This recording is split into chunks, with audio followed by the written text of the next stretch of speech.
भारतीय संविधान में 97 बार संशोधन हो चुका है।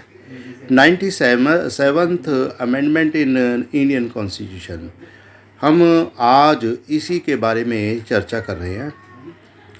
यह संशोधन आपके लिए कितना फ़ायदेमंद है, इसके बारे में हम आपस में चर्चा कर रहे हैं। हमारे साथ इस चर्चा में शामिल हैं चंडीगढ़, पंजाब, हरियाणा हाई कोर्ट के एक काबिल अधिवक्ता।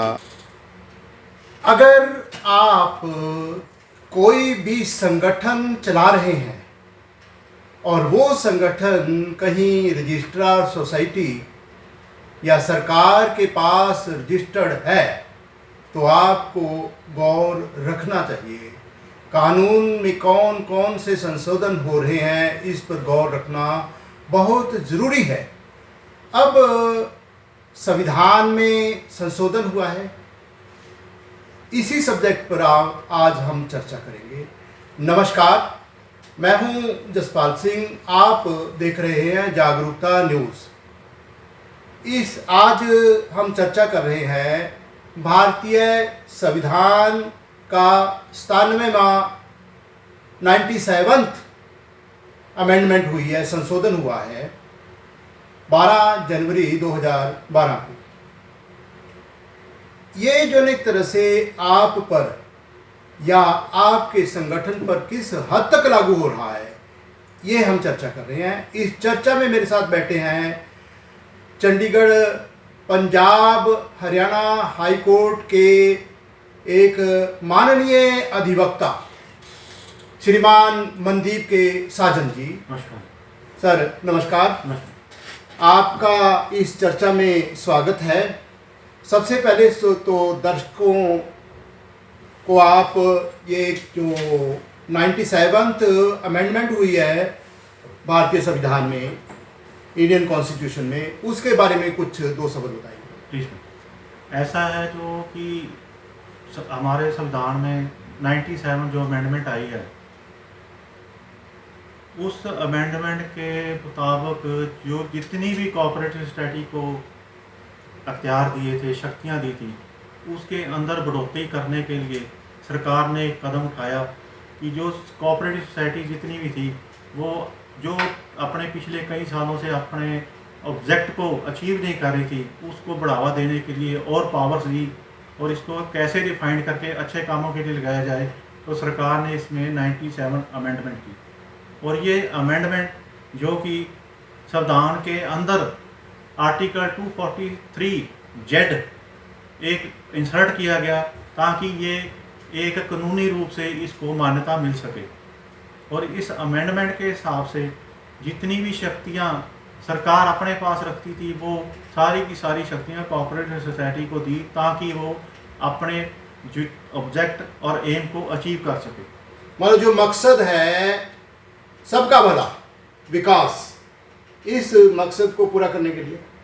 हाँ, क्योंकि हम ऐसा है जो हमारा भारतवर्ष है वो गांव के ऊपर आधारित है और गांव को बढ़ावा देने के लिए, उसके बेटरमेंट के लिए कोऑपरेटिव सोसाइटियों का ऑर्गेनाइजेशन की गई थी। जब तक कोऑपरेटिव सोसाइटियाँ ऑर्गेनाइजेशन जो है प्रफुल्लित नहीं होती, उनके पास पावर्स नहीं होती, तब तक असल लफ्ज़ में हमारा जो भारत है वो तरक्की नहीं कर सकता।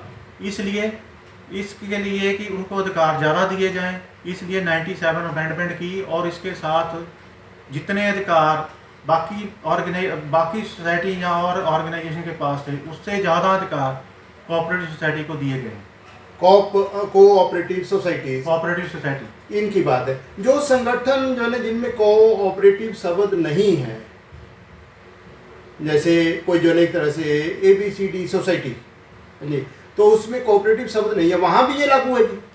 ऐसा है कि ये लोगों के गलत धारणा है कि जो कि और ऑर्गेनाइजेशन है जो कि रजिस्टर्ड हैं, रजिस्टर के पास अंडर द रजिस्ट्रेशन एक्ट और दूसरे एक्ट के मुताबिक, उसके ऊपर ये जो अमेंडमेंट है लागू है कि नहीं है। सबसे पहले ये मैं बताना चाहता हूँ, क्योंकि ये जो अमेंडमेंट की है, इसका सिर्फ और सिर्फ एम एंड ऑब्जेक्ट था जो कि कोऑपरेटिव सोसाइटी है उसको बढ़ावा देने के लिए अमेंडमेंट की है।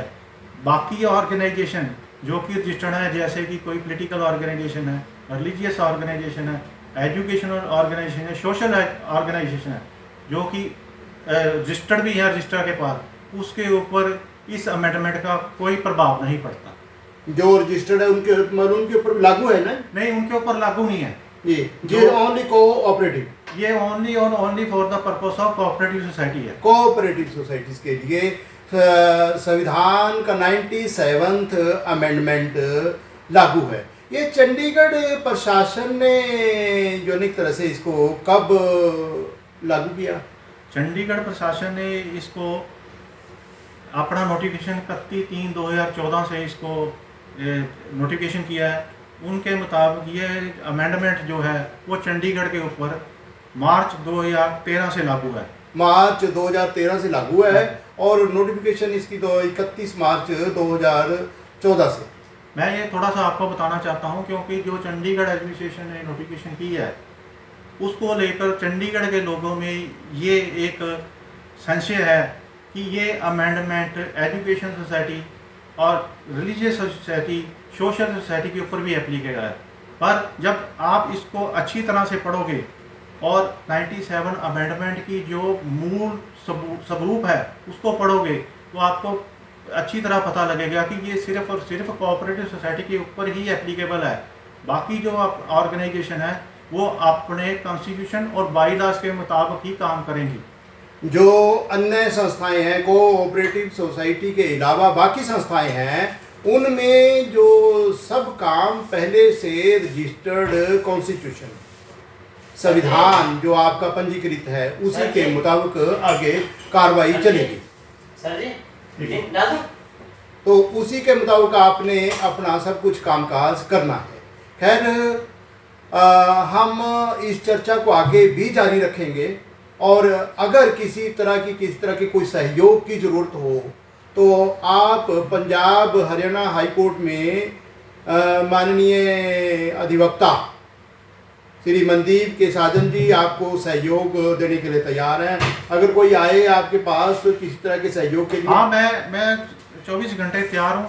अगर कोई किसी लोगों को कोई अपने सैशा है या कोई किसी प्रकार की भी है तो मेरे से वो सीधा रब्ता करके मेरे से पूछ सकता है कि ये क्या चीज़ है, कि ये हमारी ऑर्गेनाइजेशन के ऊपर एप्लीकेबल है या नहीं है।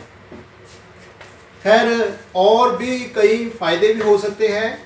सरकार अगर कोई संशोधन करती है, सरकार अगर कोई कानून लागू करती है तो उसमें कहीं ना कहीं जनहित की भलाई की बात होगी। हम यही आशा करेंगे कि जो 97th ये अमेंडमेंट हुई है संविधान में, ये भारत के हर नागरिक के लिए, खासकर कोऑपरेटिव सोसाइटीज़ के हर मेंबर के लिए फ़ायदेमंद हो। और अगर किसी तरह की कोई शंका है तो मैं जागरूकता न्यूज़ आपका स्वागत करता है। उस संशय को दूर करने के लिए हम खुला चर्चा करेंगे। आपका स्वागत है। और मेरे माननीय मित्र जो एक तरह से एक बहुत काबिल अधिवक्ता हैं पंजाब हरियाणा हाई कोर्ट में, तो वो भी आपका सहयोग करने के लिए तैयार हैं।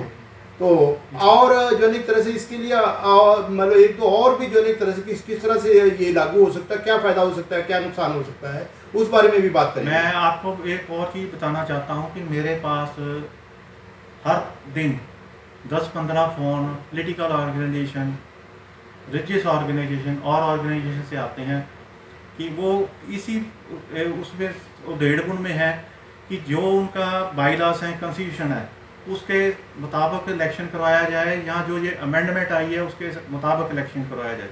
क्योंकि उनके बाई लॉस और कॉन्स्टिट्यूशन में ये क्लियर तौर पर लिखा है कि जो उनका इलेक्शन है वो 1 साल में या 2 साल के अंदर होगा। पर ये जो नई अमेंडमेंट आई है 97 अमेंडमेंट है, इसके मुताबिक जो इलेक्शन है वो 5 साल के बाद होना है। पर मैंने पहले जैसा बताया है कि ये बाकी किसी ऑर्गेनाइजेशन पे ऊपर एप्लीकेबल नहीं है, इसलिए जो भी संस्था इसके अलावा है, कोऑपरेटिव सोसाइटी के अलावा है, उनका वो अपने इलेक्शन और बाकी काम अपने बाई लॉज और कॉन्स्टिट्यूशन के मुताबिक ही उनको करना चाहिए। अगर वो नहीं करेंगी वो कानून का पूरे तौर से उल्लंघन होगा। खैर, ये जो एक तरह से नई जानकारी आपको जो मिली है कि पहले कोऑपरेटिव सोसाइटीज़ के चुनाव 2 साल बाद या तकरीबन 2 साल बाद या 3 साल बाद होते थे, 3 साल बाद। अब वो चुनाव 97th अमेंडमेंट के मुताबिक 5 साल बाद होंगे। ये आपके लिए फ़ायदे की जानकारी है। इसी तरह की फ़ायदे की जानकारी आपको और भी मिलती रहेगी, और ये जानकारी औरों के लिए फ़ायदेमंद हो, इसके लिए आपके सहयोग की ज़रूरत है। आपसे रिक्वेस्ट है कि आप इस वीडियो को आगे ज़्यादा से ज़्यादा शेयर कीजिए। इसी तरह की जो अनेक तरह से जानकारी आगे भी आपको मिलती रहे, इसके लिए आपसे ये भी एक गुजारिश है कि आप इस चैनल को तुरंत सब्सक्राइब कीजिए। बेल आइकॉन का बटन दबाना बिल्कुल ना भूलिए, ताकि हर नोटिफिकेशन, हर वीडियो आपको सही समय पर मिलते रहे। आप सब तरक्की करें, आप सब खुश रहें, इसी कामना के साथ साथ आप सबको सादर नमस्कार।